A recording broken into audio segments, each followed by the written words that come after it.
ओम नमो भगवते वासुदेवाय। ओम नमो भगवते वासुदेवाय। ओम नमो भगवते वासुदेवाय। जय नरसिम्हा श्री नरसिम्हा। जय जय श्री नरसिम्हा। प्रहलादेश जय पद्म। मुख पद्म भृंग। उग्रं वीरं महाविष्णुं। ज्वलन्तं सर्वतोमुखं। नरसिंहं भीषणं भद्रं। मृत्युं नमाम्यहम्।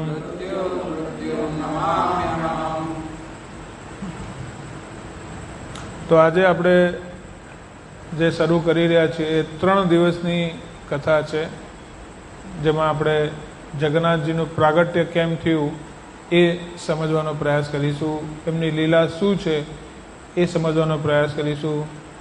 જગન્નાથજી કેટલા દયાળુ છે, આજે પણ કેટલા લોકો સાથે લીલા કરી રહ્યા છે જગન્નાથપુરીમાં, એ જોવાનો પ્રયાસ કરીશું.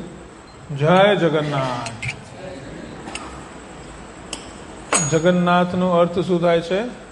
આખા જગતના જે નાથ છે એમને આપણે કહીએ છીએ જગન્નાથ.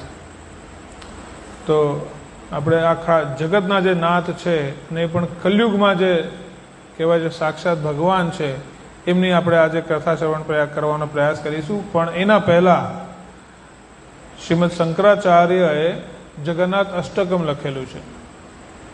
એમણે જગન્નાથ અષ્ટકમ રચ્યું હતું અને એ જ જગન્નાથ અષ્ટકમ જ્યારે ચૈતન્ય મહાપ્રભુ પુરીમાં ગયા હતા તો ત્યારે દર્શન કરતાં કરતાં એમણે આ જગન્નાથ અષ્ટકમ ગાયું હતું. તો આપણે પણ ધીરે ધીરે ગાવાનો પ્રયાસ કરીએ, કારણ કે આચાર્યોએ જે ભગવાન માટે ગીત લખ્યું છે તો ભગવાન એનાથી બહુ જ પ્રસન્ન થાય છે. આપણે પણ એ જ પ્રયાસ કરવાનો છે જેનાથી ભગવાન પ્રસન્ન થાય. તો આપણે એકદમ ગુજરાતીમાં છે, આરામથી વાંચીને આપણે ગાવાનું છે, અઘરું નથી. કદાચિત કાલિંદી તટ વિપિના સંગીત તરલો.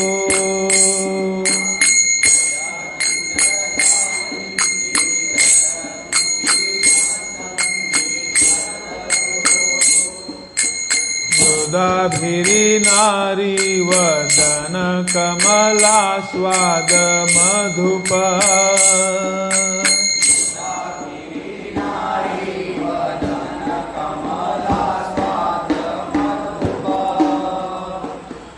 રમા શંભુ બ્રહ્માર્પતિ ગણેશ ચારતી પદો.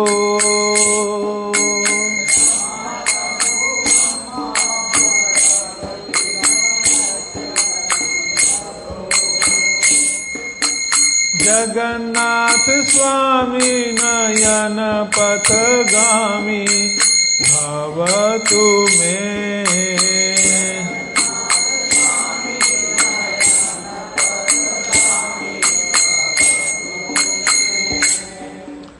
જે આપણે ભજન પછી ભગવાનનું નામ લીધા પછી જે ગાઈએ છીએ જગન્નાથ સ્વામી નયન પથગામી ભવતુ મે, એ શ્રીમદ શંકરાચાર્યએ આ પદ લખેલું છે. એટલું ભાવ છે એની અંદર કે દરેક ભગવાનનું નામ લીધા પછી લોકો જગન્નાથજીનું જ્યારે પણ કીર્તન કરે ત્યારે આ ગાતા હોય છે. બીજો પદ લઈએ. ભુજે સ્વયં વેણુ શિરસી શિખી પિંચ કટી તટે.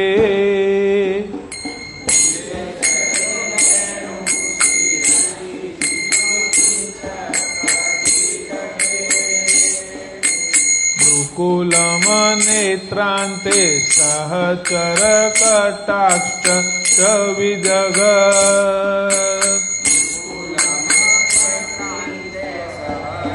कटाक्षा विद्यगत सदा श्रीमद वृंदावन वसति लीला पराईचयो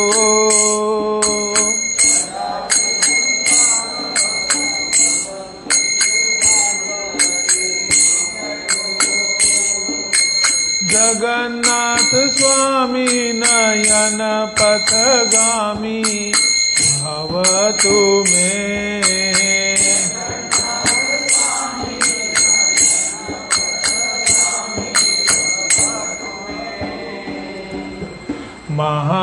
महाभोगेरस्थिरे कनकरुचिरे नीलशिखरे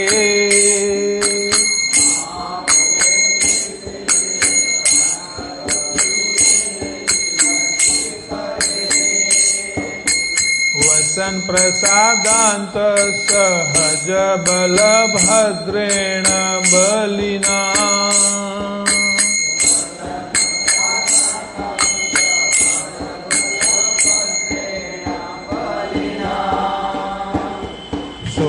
सुभद्रमध्यस्थ सकल सुर सेवावसरदो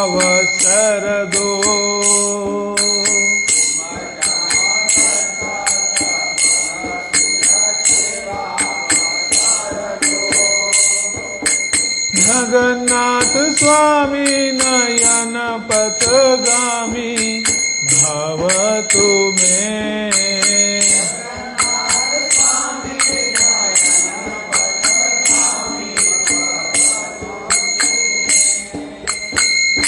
આપણે બધા જ પદનો ભાવાર્થ તો સમજીશું, પણ આ જે પદ છે છેલ્લું જે ઘડી ઘડી આપણે રિપીટ કરીએ છીએ, જગન્નાથ સ્વામી નયન પદ પથગામી ભવ તુમે, એટલે મારા જે ચક્ષુ છે એ જોવા માટે ફક્ત જગન્નાથ ભગવાન જ રહે, એમના જ હું દર્શન કરતો રહું, એ મારી અભિલાષા છે. એનો પદનો એક ભાવાર્થ આ થાય છે. કૃપા પારાવરસ જલ જલદ શ્રેણી રુચિરો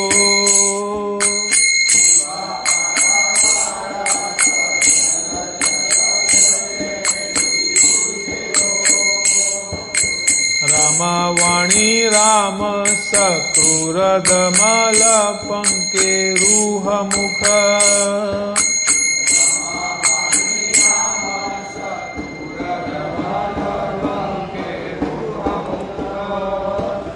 સુરેન્દ્રાધ્ય શ્રુતિ ગણ શિખા ગીત ચરિતો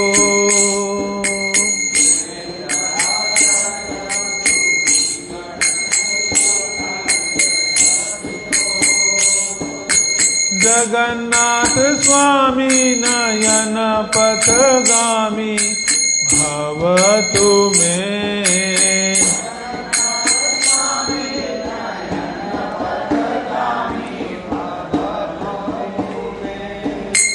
रथारूढ़ो गच्छन् पथि मिलित भूदेव पटले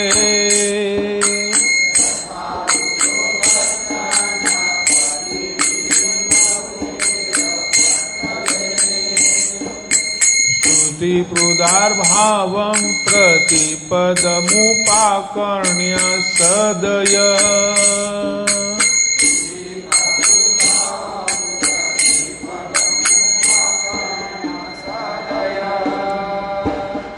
दया सिंधु बंधु भानु सकल जगता सिंधु सुतया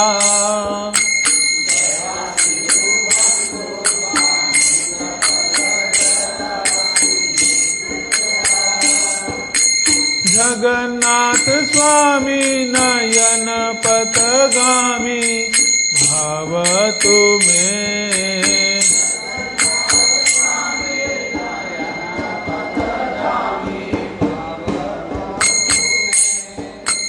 परम ब्रह्मा पिंड कुवलय दलोतु फल नयनो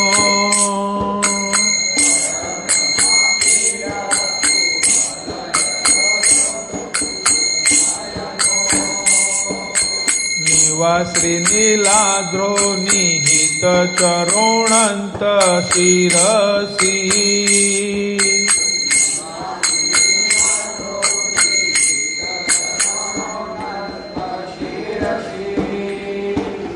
રસાનંદી રાધા સરસ વપુરાલિંગન સુખો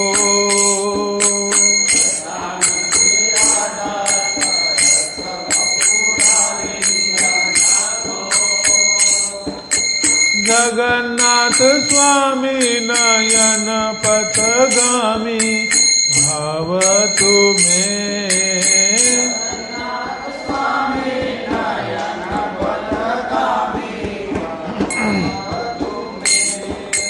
નવૈયાચે રાજ્યમ ન ચ કણક મણિક્ય વિભવમામ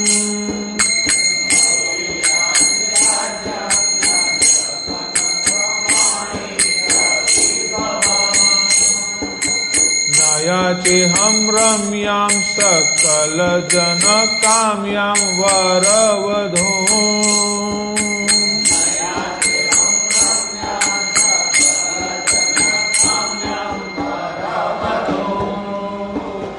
સદા કાલે કાલે પ્રમથપતિના ગીત ચરિતો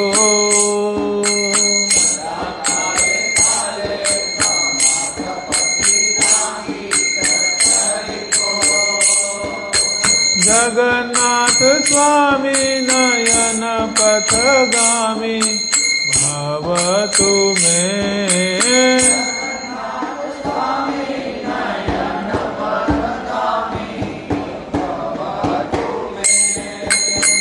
હરત્વં સંસારમ દુતરમ સારમ સુરપતે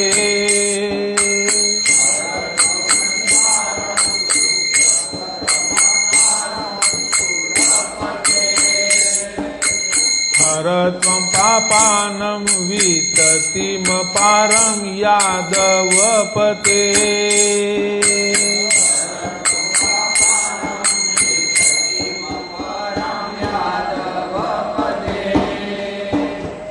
અહો દીનાનાથમ નિહિતમચલમ નિશ્ચિતપદમ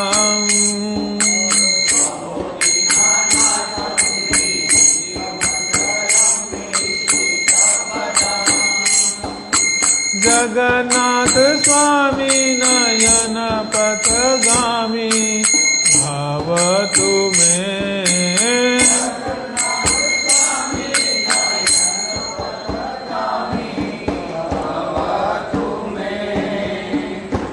જગન્નાથષ્ટકમ પુણ્યમ યહ પઠેત પ્રયત શુચિ સર્વ પાપ વિશુદ્ધાત્મા વિષ્ણુલોકામ સ ગચ્છતિ ઇતિ શ્રીમદ શંકરાચાર્ય વિરચિતમ જગન્નાથષ્ટકમ સંપૂર્ણમ.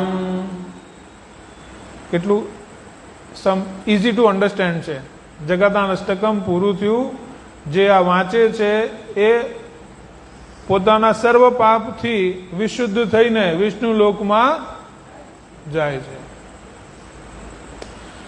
હવે આનું ભાવાર્થ જોવાનો પ્રયાસ કરીએ. તો પહેલું જે પદ હતું એનું શું છે? ક્યારેક ખૂબ આનંદમાં ભગવાન જગન્નાથ તેમની વાંસની વડે યમુના કિનારે બેસી આનંદ કરે છે. કદાચિત કાલિંદી એટલે યમુનાજીની જ વાત થાય છે કે યમુનાજીના કિનારે જગન્નાથજી વાંસુડી વગાડે છે અને આનંદ કરે છે. કેટલા લોકો જગન્નાથપુરી ગયા છે? સરસ. તો આપણે ભગવાનને બધા મળીને ફરીથી પ્રાર્થના કરવાની છે કે જે નથી ગયા એમને પહોંચાડી દે અને જે ગયા છે એમને બીજો એક ફેરો એમની સાથે પણ તમારી પાછળ અમે આવીએ. બરોબર? કેટલા લોકો વૃંદાવન ગયા છે? વૃંદાવન બધા વધારે ગયા છે. ઓકે. તે એક ભમરા જેવા છે જે વ્રજના ગોવાળીઓના સુંદર કમળ જેવા ચહેરાનો સ્વાદ લે છે અને તેમના કમળ જેવા પગ લક્ષ્મી, શિવ, બ્રહ્મા, ઇન્દ્ર તથા ગણેશ જેવા મહાન દેવતા દ્વારા પૂજવામાં આવે છે. તો ભગવાન જ્યારે યમુનાના કિનારે બેસે છે તો એ ભમરા જેવા છે જે વ્રજના ગોવાળીઓનો સુંદર કમળ જેવા ચહેરાનો સ્વાદ લે છે.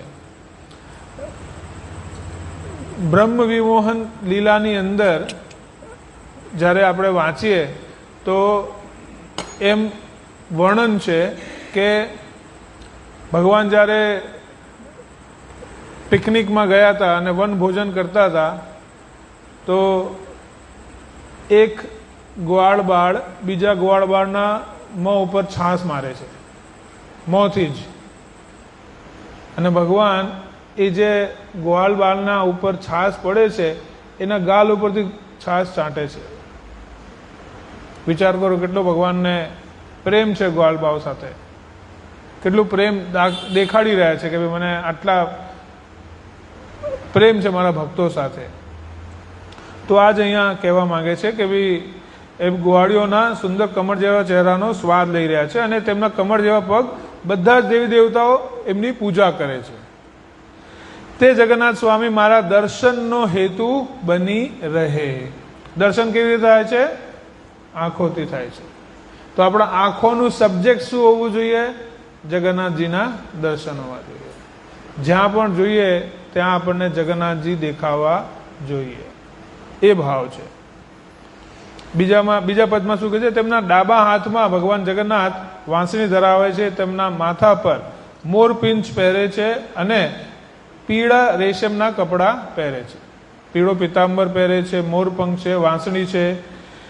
તેમની આંખોના ખૂણાઓમાંથી તેઓ તેમના પ્રેમાળ ભક્તો પર એક નજર રાખે છે. આપણે જ્યારે વૃંદાવન જઈએ તો ત્યાં એક સમાધિ છે, રસખાનની સમાધિ. તો એ રસખાનની જે સમાધિ છે એની લીલા એમ છે કે રસખાનને ભગવાને ફક્ત એક તીરછી નજરથી દર્શન આપ્યા હતા. ભગવાને એમને જોયા હતા, ભગવાને એમને જોયા અને એમણે ભગવાનને જોયા. એ સેકન્ડ પૂરતું જ ખાલી એમના કહેવાય ને કે આંખોથી આંખો મળી અને રસખાન એકદમ રસમાં આવી ગયા, બધું છોડી દીધું. બસ એ આટલી મોટી મોટી તુલસીની માળા પહેરીને આખા વૃંદાવનમાં ફરતા હતા અને એમણે ભગવાન માટે ઘણા પદો લખ્યા અને એ પદો ત્યાં લગાયેલા છે અલગ અલગ. તો બસ આપણને શું જોઈએ? આપણને તો ભગવાનની ફક્ત એક નાનકડી દ્રષ્ટિની જરૂર છે. ભગવાન આપણા ઉપર ફક્ત એક તીરછી નજરથી દ્રષ્ટિ કરશે ને તોય આપણો ઉદ્ધાર થઈ જશે. એમને વધારે આપણે ડિસ્ટર્બ નથી કરવા. મોટા માણસને વધારે ડિસ્ટર્બ ન કરાય ને, એટલે આપણે એમને ડિસ્ટર્બ નથી કરવા. ભગવાનને એટલી જ પ્રાર્થના કરવાની કે પ્રભુ અમે રોજ તમારા દર્શન કરવા આવીએ છીએ, ક્યારેક તો જુઓ, ક્યારેક તો કૃપા કરો. અને તેઓ હંમેશા તેમના વૃંદાવનના દૈવી નિવાસ સ્થાનમાં તેમની લીલાઓ દ્વારા પોતાને પ્રગટ કરે છે. આપણે હમણાં વૃંદાવન જઈએ તો અરે અહીંયા આ ગંદુ છે, અહીંયા ગટર છે, અહીંયા આમ છે, અહીંયા તેમ છે, વાંદરા છે વગેરે વગેરે. પહેલી વખત આપણે જઈએ તો આવું બધું વધારે દેખાય કે ભાઈ આપણે વૃંદાવન ભગવાનના વૃંદાવન ધામમાં આવ્યા છીએ, પણ તકલીફ વધારે દેખાય. પણ એ તકલીફને નથી જોવાની. આપણે ભગવાનની લીલાઓનું સ્મરણ કરવાનું છે જ્યારે આપણે વૃંદાવન જઈએ. કદાચ વૃંદાવનથી બહાર નીકળીએ તો જે ખેતરો છે, આપણે ગોવર્ધનજી તરફ જઈએ તો વચ્ચે જે ખેતરો આવે છે ત્યાં તમે જુઓ, હજુ પણ એવું જ વૃંદાવનનો આપણને અનુભવ થાય છે જેમ શાસ્ત્રોમાં લખેલું છે. તો વૃંદાવનના દેવી નિવાસ સ્થાનમાં હંમેશા ભગવાન લીલાઓ પ્રગટ કરે છે. તે જગન્નાથ સ્વામી મારા દર્શનનો હેતુ બની રહે. ત્યાં એક જગ્યા છે જ્યાં તુલસી મહારાણી પોતે વિરાજમાન છે અને તુલસી મહારાણી જ્યાં વિરાજમાન છે મૂર્તિ રૂપે, ત્યાં બહુ જ બધા પેરેટ્સ, પોપટ છે. તો પોપટનો રોલ શું છે ભગવાનની લીલામાં? They are all મેસેન્જર્સ. આજે ભગવાન કઈ લીલા કરવાના છે એ ભગવાન પોપટને બતાવે, પોપટ આપણે તુલસી મહારાણીને બતાવે અને તુલસી મહારાણી આખી અરેન્જમેન્ટ કરે છે કે શ્રીમતી રાધા રાણી અને ભગવાનને કોઈ તકલીફ ના થાય લીલામાં. એ ઓર્ગેનાઇઝર છે. તો આપણે ઓર્ગેનાઇઝરને પ્રસન્ન કરીએ તો ઇવેન્ટમાં જઈ શકીએ? તો આપણે શ્રીમતી તુલસી મહારાણીને આપણે પ્રસન્ન કરવાના છે. અને તુલસી મહારાણીને પ્રસન્ન કરવાની બહુ જ સિમ્પલ પ્રોસિજર છે. તુલસી મહારાણી સેવા કરવાની, ઘરમાં એમની આરતી કરવાની છે, એ જ છે. ત્રીજા પદનું શું છે? મહાસાગરના કિનારે તેજસ્વી સુવર્ણ નીલાચલ પર્વતની ટોચ ઉપર સ્થિત એક વિશાળ મહેલની અંદર તેમના શક્તિશાળી ભાઈ બલભદ્ર સાથે અને તેમના મધ્યમાં તેમની બહેન સુભદ્રા બિરાજમાન છે. હમણાં જ્યાં જગન્નાથપુરી છે ત્યાં મોટું નીલાચલ પર્વત હતું, ને ત્યાં નીલાચલ પર્વત ઉપર ભગવાનનું મંદિર છે, જે કહેવાય છે ભગવાનનું મંદિર છે. અને મંદિરમાં ભગવાન પોતે બલભદ્ર અને સુભદ્રા માઈ વિરાજમાન છે. ભગવાન જગન્નાથ બધા ભક્તો પુણ્ય આત્માઓની સેવાને તક આપે છે. ભગવાન બધાને સેવાનો તક આપે છે. ભગવાન એટલા દયાળુ છે કે ત્યાં કોઈ પણ જાય એને સેવાની તક મળે છે. બસ ભાવ હોવો જોઈએ કે આપણને સેવા કરવી છે. ભગવાન ડેફિનેટલી સેવાનો મોકો આપશે. ચોથા પદનું શું છે? ભગવાન જગન્નાથ દયાનો સાગર છે, કારણ કે સાગરની બાજુમાં જ વિરાજમાન છે. જગન્નાથપુરીથી આપણે બહાર નીકળીએ એટલે સાગર દેખાય છે. ભગવાનના મંદિરથી બહાર નીકળીએ એટલે સાગરના દર્શન થાય છે. અને ત્યાં એક અદ્ભુત નજારો એ છે કે મંદિરની અંદર સાગરની લહેરોનો અવાજ નહીં આવે, પણ મંદિરની બહાર નીકળીશું તો સાગરનો લહેરોનો અવાજ આવશે. સાયન્ટિસ્ટ અચંબામાં પડી જાય છે કે ભાઈ આ કેવી રીતે છે? મંદિરની અંદર અવાજ નથી આવતો, મંદિરની બહાર નીકળ્યું તો અવાજ આવે છે. તે લક્ષ્મી અને સરસ્વતી માટે આનંદનો ભંડાર છે અને તેમના ચહેરો નિષ્કલંક પૂર્ણ વિકસિત કમળ જેવો છે. ભગવાનનો જે ચહેરો છે એકદમ કમળ જેવો છે. તેમની પૂજા શ્રેષ્ઠ દેવતાઓ અને ઋષિઓ દ્વારા કરવામાં આવે છે અને તેમના મહિમા ઉપનિષદો દ્વારા ગવાય છે. તો ઉપનિષદો વાંચવાની જરૂર નથી, કારણ કે ઉપનિષદોમાં શું છે? ભગવાનના નામોનું ગાન છે, ભગવાનના મહિમાનું ગાન છે. અને આ બધા નામ અને મહિમાનું ગાન ક્યાં આવે છે? હરે કૃષ્ણ કૃષ્ણ કૃષ્ણ હરે હરે, હરે રામ રામ રામ. તો જ્યારે આપણે આ ભગવાનનું મહામંત્ર ગાઈએ છીએ એની અંદર બધા જ ઉપનિષદો ગાઈ લીધા. આપણે બધા જ વેદોનું જ્ઞાન આવી ગયું. અહીંયા વેદ વાંચવાનો ટાઈમ કોની પાસે છે?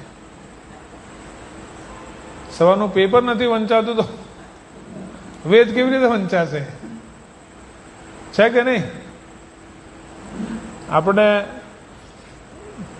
સમય એકદમ ઓછો છે અને એમાં પણ કલયુગ છે, ઉંમર નાની છે. પહેલા 100 હતું, હવે 90, હવે ધીરે ધીરે 80, પછી 70. મેં તે દિવસે મંદિરમાં વાત કરતા હતા કે કોઈ 80 પહોંચે તો ઓહો, આપણે આમ ઓહો નીકળી જાય છે. 80 પહોંચી ગયા, બહુ મોટી અચીવમેન્ટ કહેવાય. તો આપણી પાસે જે લિમિટેડ ટાઈમ છે એની અંદર આપણે ભગવાનને પ્રસન્ન કરવાના છે. નહીં તો શું થશે? જો આપણે આ જન્મમાં ભગવાનને પ્રસન્ન નહીં કરી શકીએ તો શું થશે? ફરી 84 લાખના ચક્કરમાં પડીશું. અંત સમયે જે મતિ એવી ગતિ મળશે આપણને, અને અંત સમયે ભગવાનની મતિ જોઈતી હોય, ભગવાનના નામની મતિ જોઈતી હોય તો રોજ પ્રેક્ટિસ કરવી પડશે. તો જ આપણને જે ફાઇનલ એક્ઝામ છે એમાં ભગવાનનું નામ યાદ આવશે, નહીં તો નહીં આવે યાદ. તો અહીંયા ભગવાન જગન્નાથજી નીલાચલ પર્વત પર બિરાજમાન છે. 5મા પદમાં શું છે? જ્યારે ભગવાન જગન્નાથ તેમના રથ પર બિરાજમાન હોય છે તો રસ્તા ઉપર આગળ વધી રહ્યા હોય છે, ત્યારે દરેક પગથિયે બ્રાહ્મણોની મોટી સંખ્યાઓ દ્વારા પ્રાર્થના અને ભજનોનું ગાન ગાતા હોય છે. જગન્નાથજીની રથયાત્રા કેટલા લોકોએ જોઈ છે? પુરીમાં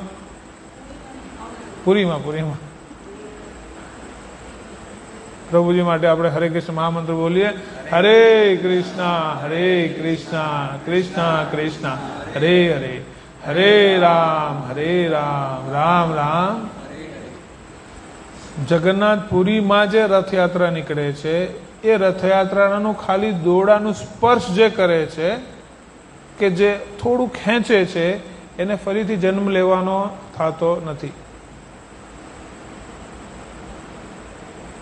ભગવાન એટલા કૃપાળુ છે કે બસ જ્યારે રથયાત્રા નીકળે છે ત્યારે આવી જાઓ અને થોડું દોરડું ખેંચો મારું, તમારું ઉદ્ધાર થઈ જશે, બીજું શું જોઈએ. તો ભગવાન ત્યારે નીકળે છે બહાર, તો ત્યાં બધા જ બ્રાહ્મણો મોટી સંખ્યામાં ભજનોનું ગાન કરતા હોય છે. તેમનું ભજન સાંભળી ભગવાન જગન્નાથ તેમના પ્રત્યે ખૂબ જ કૃપાળુ બને છે. તે દયાનો સાગર છે, જગતના બધા જીવોના સાચા મિત્ર છે. જગન્નાથ સ્વામી તેમની પત્ની લક્ષ્મી સાથે જેમણે અમૃતના સાગરમાંથી જન્મ લીધો હતો તે મારી દ્રષ્ટિનો હેતુ બની રહે. લક્ષ્મીજી ક્યાંથી પ્રગટ થયા હતા? સમુદ્ર મંથનમાંથી, સમુદ્રમાંથી જ આવ્યા હતા. તો સમુદ્ર કોણ ભગવાનના થયા? સસરા. અને ભગવાન ક્યાં બિરાજમાન છે? ક્ષીરસાગરમાં. તો અને એમની સેવા કોણ કર્યું છે ક્ષીરસાગરમાં? લક્ષ્મીજી. તો અહીંયા આપણે એ જ કહીએ કે જેમણે અમૃતના સાગરમાંથી જન્મ લીધો તે દ્રષ્ટિનો મારું હેતુ બની રહે. છઠ્ઠા પદમાં શું કહે છે? ભગવાન બ્રહ્માના મસ્તકનું આભૂષણ છે અને તેમની આંખો કમળ જેવી, કમળની ફૂલેલી પાંખડી જેવી છે. તે નીલાચલ પર્વત પર રહે છે અને તેમના કબળના પગ અનંત દેવ મસ્તક પર મૂકવામાં આવ્યા છે. ભગવાન જગન્નાથ પ્રેમની મધુરતાથી બહુ અભિભૂત થઈ જાય છે. જગન્નાથજી થોડા પ્રેમથી વધારે ખુશ થઈ જાય છે. શ્રીમતી રાધા રાણીને ભેટીને આનંદિત થાય છે અને જે એમને ખૂબ સાંત્વના આપે છે તે જગન્નાથ સ્વામી મારા દર્શનના હેતુ બની રહે. તો ભગવાન શ્રીમતી રાધા રાણી સાથે હોય છે તો વધારે પ્રસન્ન હોય છે. તો શ્રીમતી રાધા રાણીને આપણે પ્રસન્ન કરીએ તો ભગવાન તો ઓટોમેટિક પ્રસન્ન થઈ જાય. એટલે જ વૃંદાવનમાં ભગવાનને કોઈ નથી ઓળખતું. ત્યાં શું કહે છે? રાધે રાધે. ત્યાં શું કહે છે? રાધે રાધે. વૃંદાવનમાં તો રાધે રાધે જ હોય છે. કોઈ હરે કૃષ્ણ કે કોઈ કૃષ્ણને નથી ઓળખતું. ત્યાં ફક્ત રાધેનું ચલણ છે. શું કામ? કારણ કે એમને ખબર છે શ્રીમતી રાધા રાણીને પ્રસન્ન કરીશું તો ભગવાન પોતે પ્રસન્ન થશે. કારણ કે જો શ્રીમતી રાધા રાણી આપણી સેવાના તરફ કદાચ એમનું ધ્યાન પણ ગયું તો ભગવાનનું ધ્યાન એમના તરફ જશે કે કોને જોઈ રહ્યા છે, કોની સેવાને જોઈ રહ્યા છે. અને કદાચ એમને આપણી સેવા સ્વીકાર પણ કરી તો આપણું રિકમેન્ડેશન કોણ કરશે ભગવાનને? શ્રીમતી રાધા રાણી. તો આપણે જોઈએ છે ને ઘણી વખત આપણે કોઈ વસ્તુ લેવા જઈએ બજારમાં અને માતાજી સાથે જઈએ તો જે વસ્તુ વેચનાર છે એનું ફોકસ માતાજી ઉપર હોય કે માતાજી હા પાડશે તો પ્રભુજી તો હા, પછી તો ખાલી બટવો કાઢવાનો છે, પૈસા તો એમને આપવાના જ છે. એટલે માતાજીને પહેલા હા પડાવો, પછી એમને તો પૈસા આપવાના જ છે. એવી જ રીતે શ્રીમતી રાધા રાણીને પ્રસન્ન કરવાનો પ્રયાસ કરવો જોઈએ. હું રાજ્ય માટે પ્રાર્થના નથી કરતો, ન તો સોનું માણેક કે સંપત્તિ માટે. હું બધા પુરુષોની ઈચ્છા મુજબ ઉત્તમ અને સુંદર પત્ની પણ નથી માંગતો. હું ફક્ત પ્રાર્થના કરું છું કે જગન્નાથ સ્વામી જેમનો મહિમા હંમેશા ભગવાન શિવ દ્વારા ગાવામાં આવે છે તેઓ મારા દ્રષ્ટિના સતત ઉદ્દેશ્ય બને. તો ન ધનમ ન જનમ ન સુંદરીમ કવિતામ વા જગદીશ કામયે. આપણે ભગવાન શ્રી ચૈતન્ય મહાપ્રભુએ પણ એ જ કીધું, ન ધન જોઈએ છે, ન જન જોઈએ છે, ન સુંદર સ્ત્રી જોઈએ છે, ન બીજું કાંઈ જોઈએ છે. ફક્ત ભગવાનનો પ્રેમ જોઈએ છે, ભગવાનની કૃપા જોઈએ છે. જ્યારે એ આપણને એવી લાલસા ભગવાન માટે થશે ત્યારે ભગવાન પ્રસન્ન થશે અને એ જ ભગવાન આપણા હેતુ બની રહે. તો અહીંયા આપણે હવે નીલ માધવ લીલાનું શ્રવણ કરવાનો પ્રયાસ કરીએ.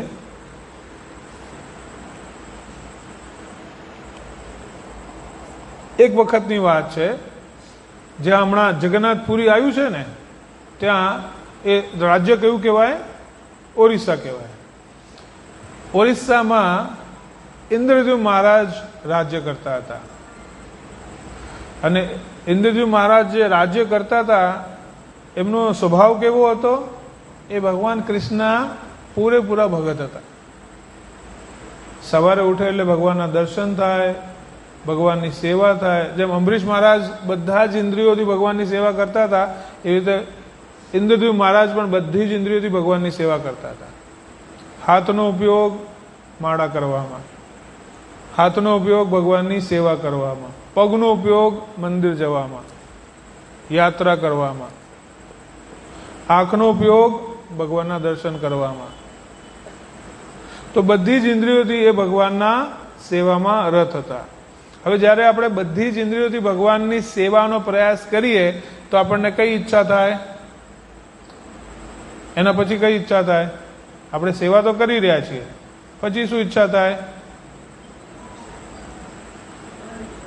યસ, ભગવાનના દર્શન કરવાની. માતાજી માટે હરે કૃષ્ણ કૃષ્ણ કૃષ્ણ હરે હરે, હરે રામ રામ રામ.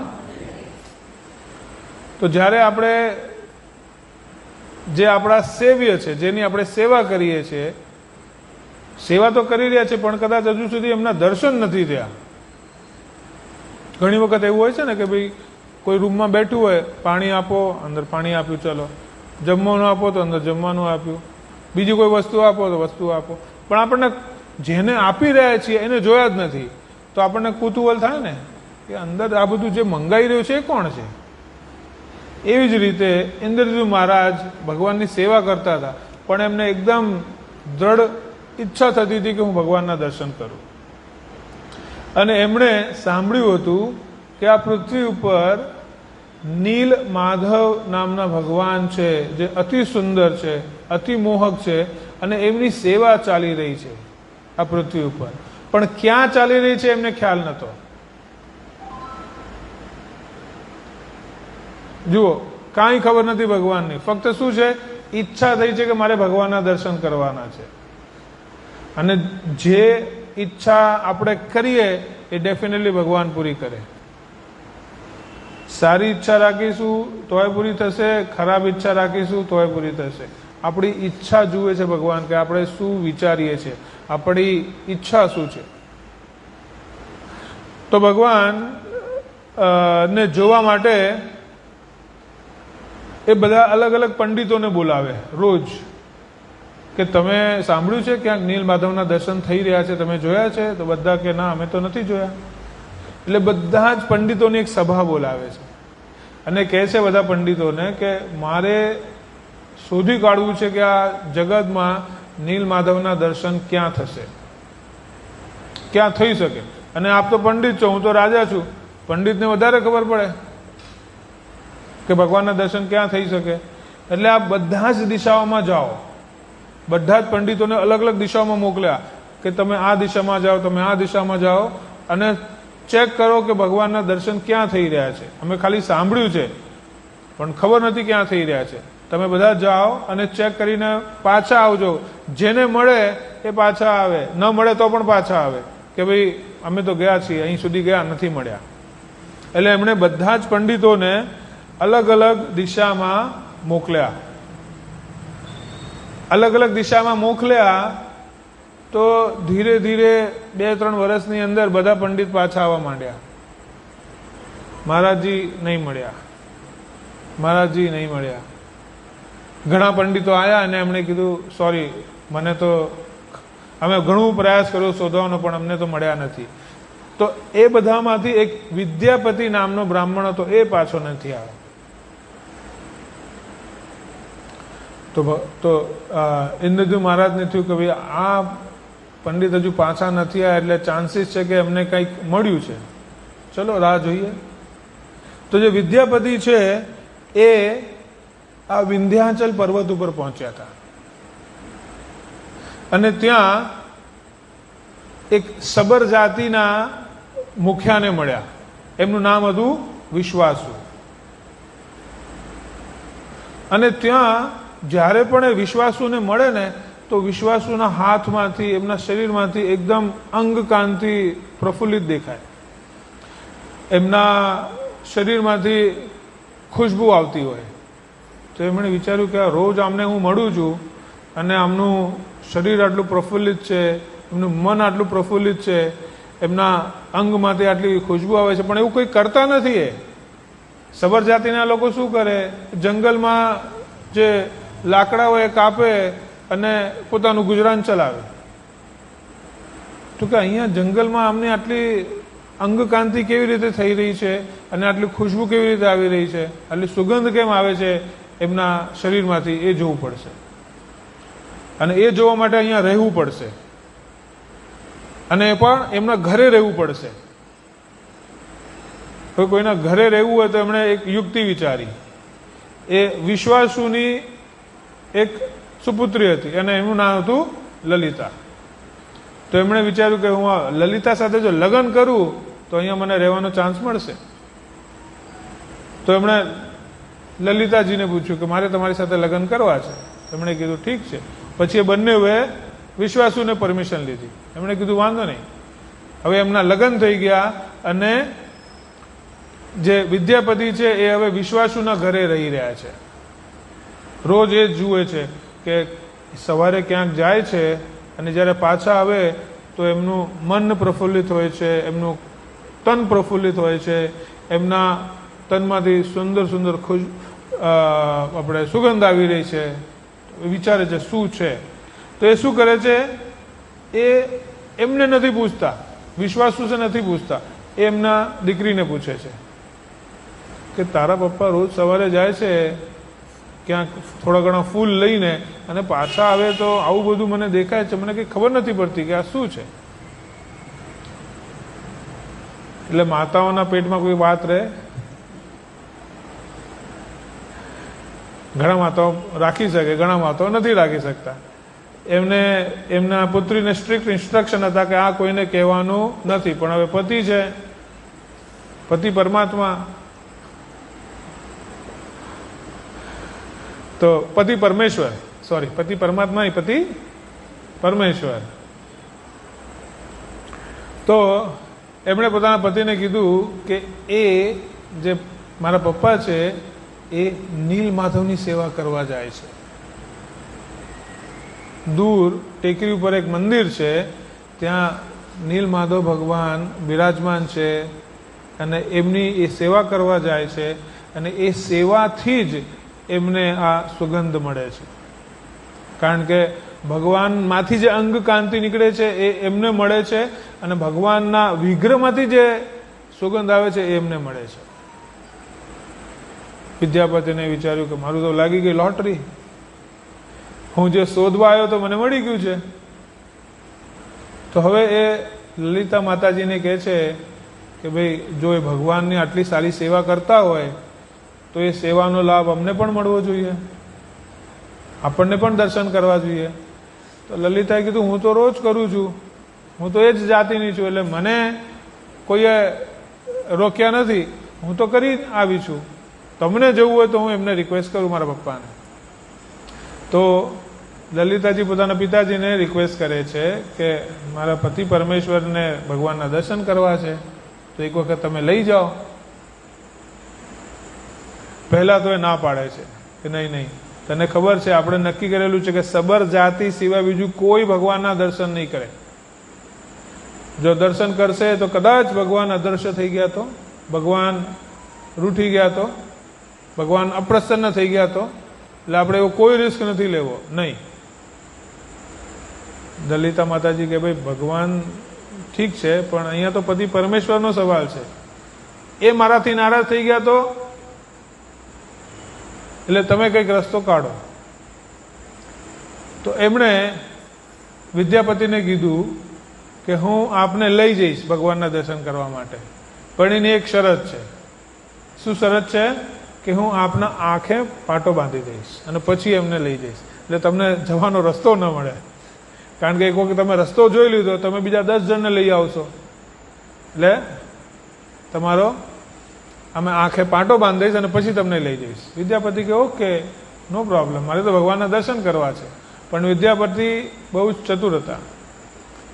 જ્યારે એમણે આંખે પાટો બાંધ્યો તો એમણે એક થેલો લીધો સાથે, અને એ થેલામાં રાઈના દાણા લીધા અને થેલાને થોડું કાણું આપી દીધું. એટલે જ્યાં જ્યાં જેવી રીતે ઘરેથી નીકળ્યા એટલે નીચે રાઈના દાણા પડતા ગયા. રાઈના દાણા પડતા ગયા એટલે રસ્તો દેખાતો જાય ને, અને કદાચ થોડા ટાઈમમાં વરસાદ પડે તો પાછા ઉગે એટલે એમને રસ્તો મળી જાય. એટલે એવી રીતે વિદ્યાપતિને વિશ્વાસુ લઈ ગયા આંખ પર પાંટો બાંધીને, અને એમના થેલામાંથી રાઈના દાણા પડતા જાય અને એ ત્યાં પહોંચ્યા જ્યાં નીલમાધવના દર્શન હતા. ધીરે ધીરે ટેકરી ઉપર પહોંચ્યા, અંદર ગયા. અંદર જઈને જેમ જ જોયું એકદમ દંગ રહી ગયા. આટલા સુંદર વિગ્રહ, આટલા સુંદર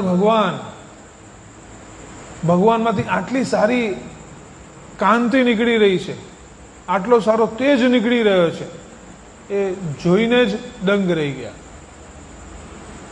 અહીંયા વિદ્યાપતિને ભગવાનના દર્શન થયા. બોલો નીલમાધવ ભગવાન કી. આવી રીતે વિદ્યાપતિને અહીંયા નીલમાધવના દર્શન થયા. તો આ કથામાંથી આપણને શું બોધપાઠ મળે છે? બોધપાઠ પહેલો એ મળે છે કે સૌથી પહેલા તો જે ભગવાનના નજીક છે એના નજીક જવાનો પ્રયાસ કરો તો ભગવાનના નજીક જવાશે. છે કે નહીં? એટલે પહેલો પાઠ એ કે ભગવાનના નજીકમાં જે છે એને નજીક રહો તો ભગવાનના દર્શન થવાની શક્યતા છે. પહેલો પોઈન્ટ. બીજો પોઈન્ટ, કદાચ કોઈ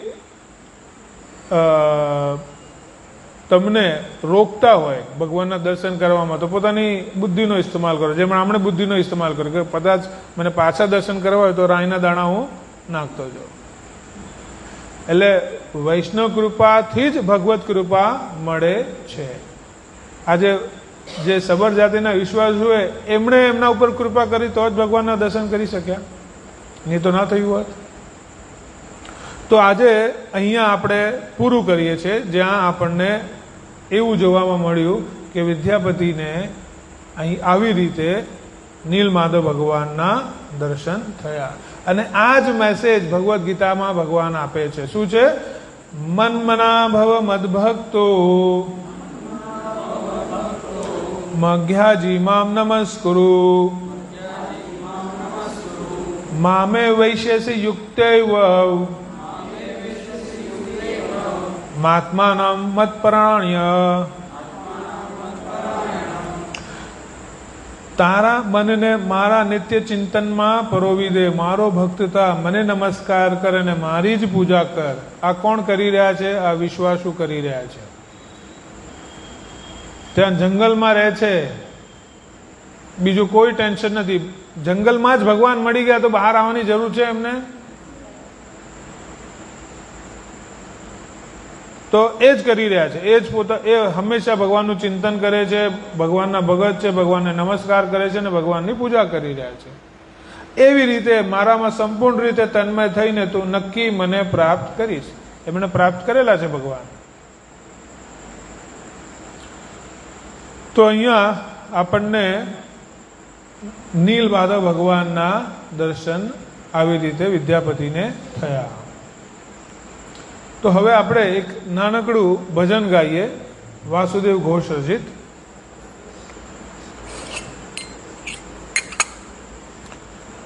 અહીંયા આપણને શબ્દો દેખાશે, આપણે એ શબ્દો ગાવાનો પ્રયાસ કરીએ. જય જય જગન્નાથ સચિરાનંદ.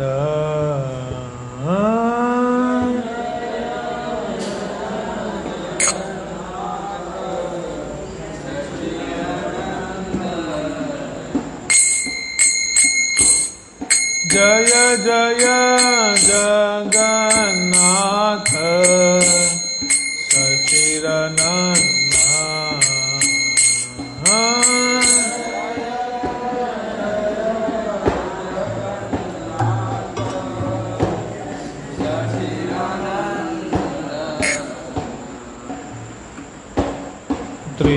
त्रिभुवन करे जार चरण वंदन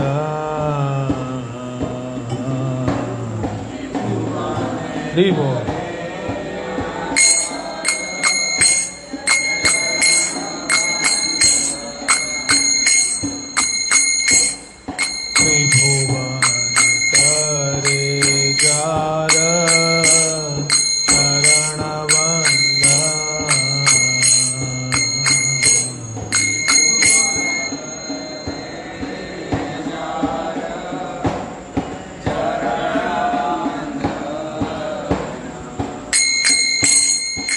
नीलाचले शंख चक्र गदा पद्मधार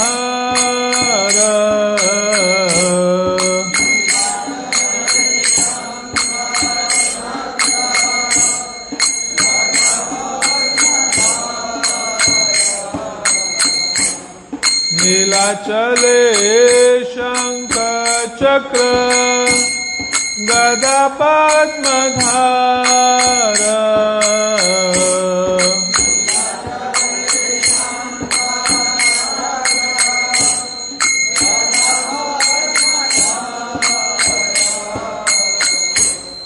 नदिया नगरे दंड कमंडलुक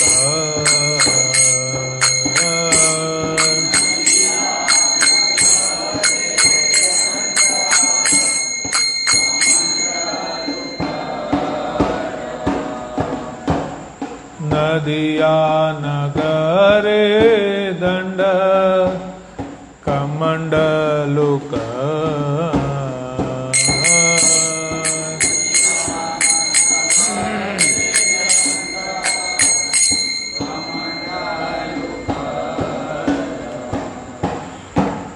जय जय जगन्नाथ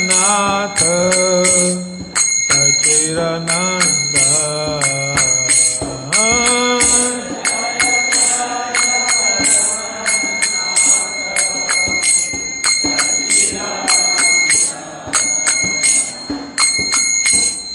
जय जय जगन्नाथ सचिदानंद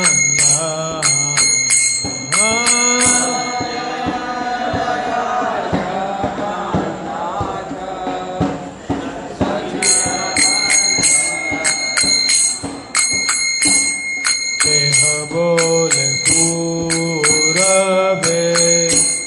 रावण वधीला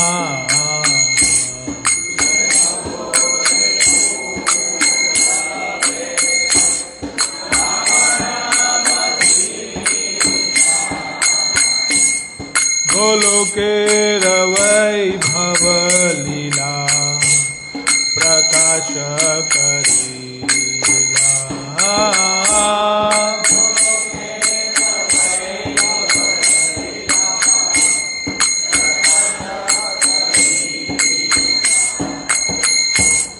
गोलोके वैभव लीला प्रकाश करीला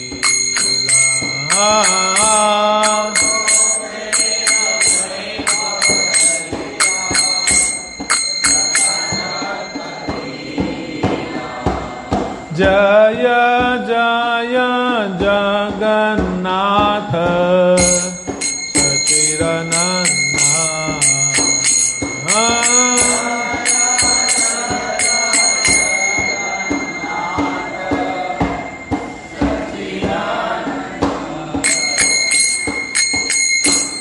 श्री राधार भावे एबे गौरा अवतार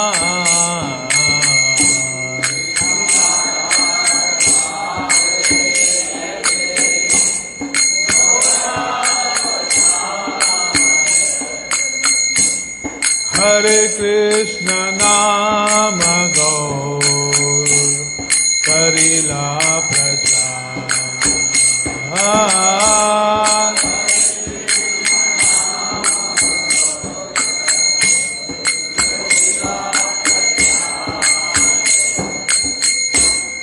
હરે કૃષ્ણ નામ ગૌર કરેલા પ્રચાર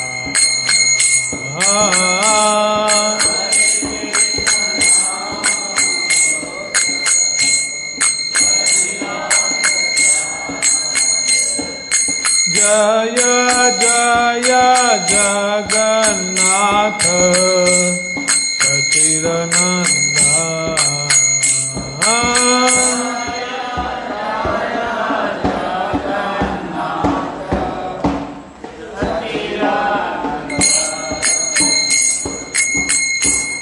વાસુદેવ ઘોષ બોલે કરી જોડે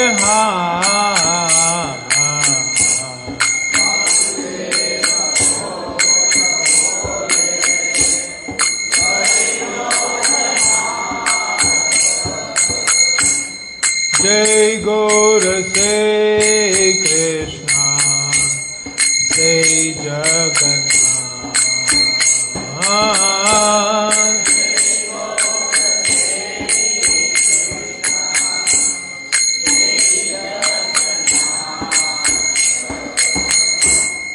जय गौर से कृष्णा जय जगन्नाथ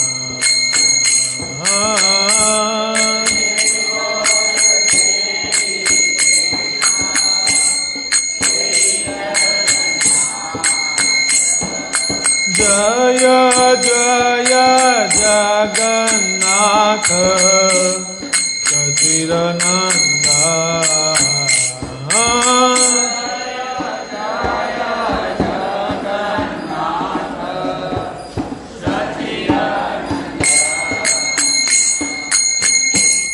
त्रिभुवन तारे जार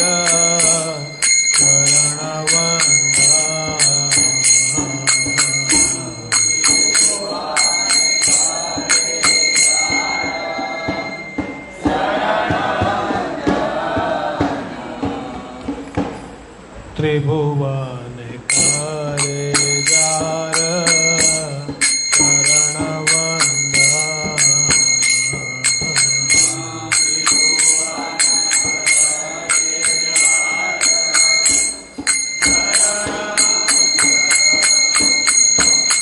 हरे कृष्णा कृष्ण कृष्ण हरे हरे राम हरे राम राम राम हरे हरे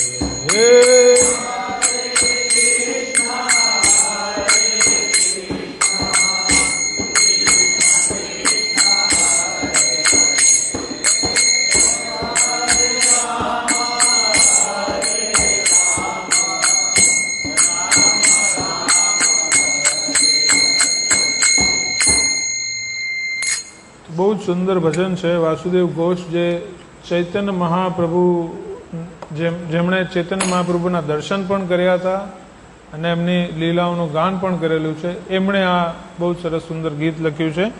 આપણને એવું લાગે છે કે આ જગન્નાથજી વિશેનું ભજન છે, પણ જગન્નાથજીની સાથે સાથે આ જે ભજન છે એમાં કોની માટે છે એ આપણે જોઈએ. પહેલા પદનું મતલબ શું થાય છે? જય જય જગન્નાથ મિશ્રા અને સચીદેવીના વહાલા પુત્ર. સચીદેવીના વહાલા પુત્ર કોણ છે? ચૈતન્ય મહાપ્રભુ. ચૈતન્ય મહાપ્રભુની અપાર મહિમા ત્રણેય લોક તેમના કમળ જેવા ચરણોમાં પ્રાર્થના કરે છે. એટલે ચૈતન્ય મહાપ્રભુ એ જ જગન્નાથ, એ જ કૃષ્ણ છે, એની જ વાત થઈ રહી છે. નીલાચલમાં તેમની પાસે શંખ, ચકા, ગદા અને કમળ છે અને જ્યારે તે નદીયા નગરમાં આવે છે ત્યારે એ સંન્યાસ માટે દંડ અને કમંડલ ધારણ કરે છે. શ્રી ચૈતન્ય મહાપ્રભુએ 24 વર્ષની ઉંમરમાં સંન્યાસ લીધું હતું. એમની સુંદર પત્ની હતી. પત્નીનું ત્યાગ કરવું, ઘરનું ત્યાગ કરવું અને એમણે સંન્યાસ લીધું. સંન્યાસ લેતી વખતે શું કર્યું? દંડ અને કમંડલ ધારણ કર્યું હતું. પહેલા એમણે ભગવાન રામચંદ્રના રૂપમાં રાવણનો વધ કર્યો, પછી પોતે ભગવાન કૃષ્ણએ ગોલોકની ભવ્ય મધુર લીલા વૃંદાવનમાં પ્રકાશિત કરી. આપણને જ્યારે વૃંદાવન લીલાનું શ્રવણ કરીએ તો આપણને કેટલું આનંદ થાય છે. હવે એ લીલા ક્યાંથી આવી છે?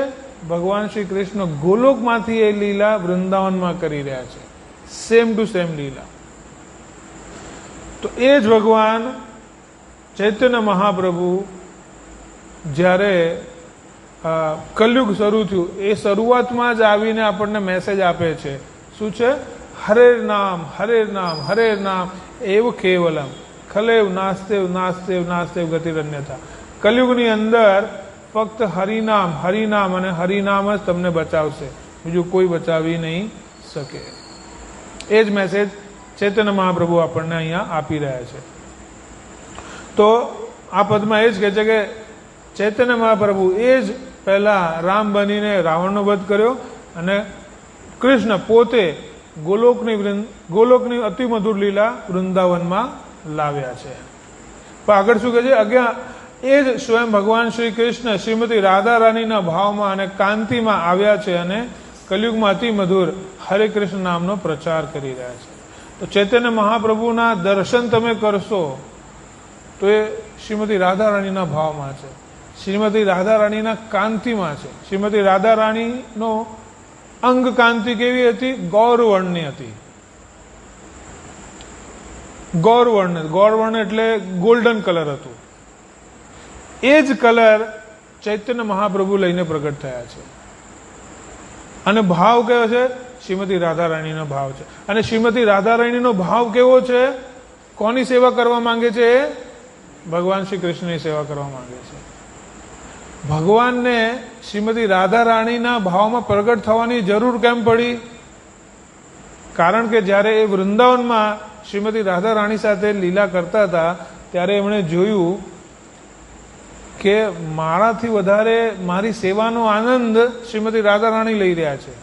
તો એવો તો કેવો મારી સેવામાં આનંદ છે જે મને જ નથી મળી રહ્યો પણ શ્રીમતી રાધા રાણીને મળી રહ્યો છે.